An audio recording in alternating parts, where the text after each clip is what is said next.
প্রিয় দর্শক, আমরা আছি বর্তমানে সুনামগঞ্জ জেলা তাহারপুর থানা পিরিজপুর গ্রাম বালুজুর ইউনিয়ন পড়ছে এই জায়গার নাম। আমি আপনাদের সাথে আছি মোহাম্মদ আলী হোসেন সরকার। দৈনিক বাংলাদেশ মিডিয়ার সঙ্গে থাকার জন্য আপনাদেরকে ধন্যবাদ।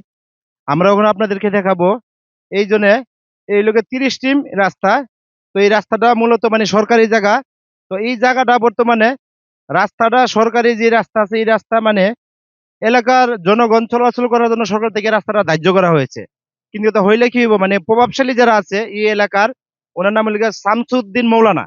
উনি এই জায়গাটা বর্তমানে কৃষি জমি চাষ করে আসছে। কিন্তু কথা এলাকার জনগণের অনেকেরই খুব মানে, যেহেতু রাস্তাটা সরকারি, এই রাস্তাটা মনে করেন মানে কেন মানে উনি কৃষি সম্পদ এবং কৃষি ওই পণ্য উৎপাদন করবে সরকারি জায়গার উপরে, এলাকার মানুষ অনেকেই মানে ভয়ে বা নিজের উপরে একটা মানে ঝামেলা আসবে এই কারণে অনেকে মানে ভয়ে মানে কথা বলতেছে না। আমরা আপনাদেরকে দেখাবো এই রাস্তার মানে পরবর্তীতে যে রাস্তা আছে এই রাস্তাতে নিয়ে যাব। আমরা আগের বার দেখেছিলাম আপনাদেরকে রাস্তার এই পাশ, ওখান দেখাচ্ছি এই পাশ। এই পাশ রাস্তাটা হলো গিয়া এই জন্য ছোট ছোট ঘর বাড়ি গুলো আছে, এই গ্রামবাসীর রাস্তা। মূলত এই রাস্তাটা সরকারি, সরকার থেকে ধার্য করা হয়েছিল এই গ্রামবাসীর জন্য, যেন গ্রামবাসী এই রাস্তা দিয়া আসে এই রাস্তায় উঠতে পারে। এই রাস্তা আবার চলে গেছে মানে এইদিকে একটা বড় একটা বাজার আছে, বাদাঘাট বাজার, এই বাজারে চলে গেছে।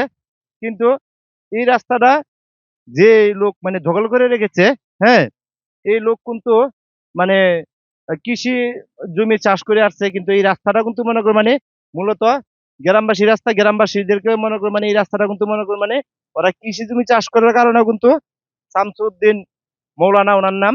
কিন্তু কথা ওনার কারণে কিন্তু ওরা কিন্তু মনে করো রাস্তাটা দিয়ে যাতায়াত করতে পারতেছে না। এবং এই রাস্তাটা যে মনে করো মানে কাজ করানোর কথা ছিল, মাটি বরানোর কথা ছিল, পাক্কা করার কথা ছিল, এগুলো কিন্তু কিচ্ছু হচ্ছে না। তো গ্রামের সাধারণ অসহায় মানুষ, ওরা কিন্তু গ্রামের কিছু কিছু মানে প্রভাবশালী লোক আছে যাদের বিরুদ্ধে কখনো মানে মুখ খুলে কথা বলতে পারে না।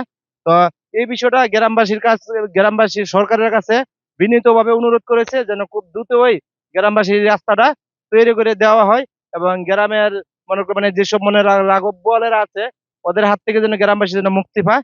তো এই বলে মনে করেন মানে গ্রামবাসীর প্রত্যাশা করেছেন। প্রিয় দর্শক, আপনাদের সঙ্গে ছিলাম মতো সময় আমি মোহাম্মদ আলী হোসেন সরকার। দৈনিক বাংলাদেশ মিডিয়ার সঙ্গে থাকার জন্য আপনাদেরকে ধন্যবাদ।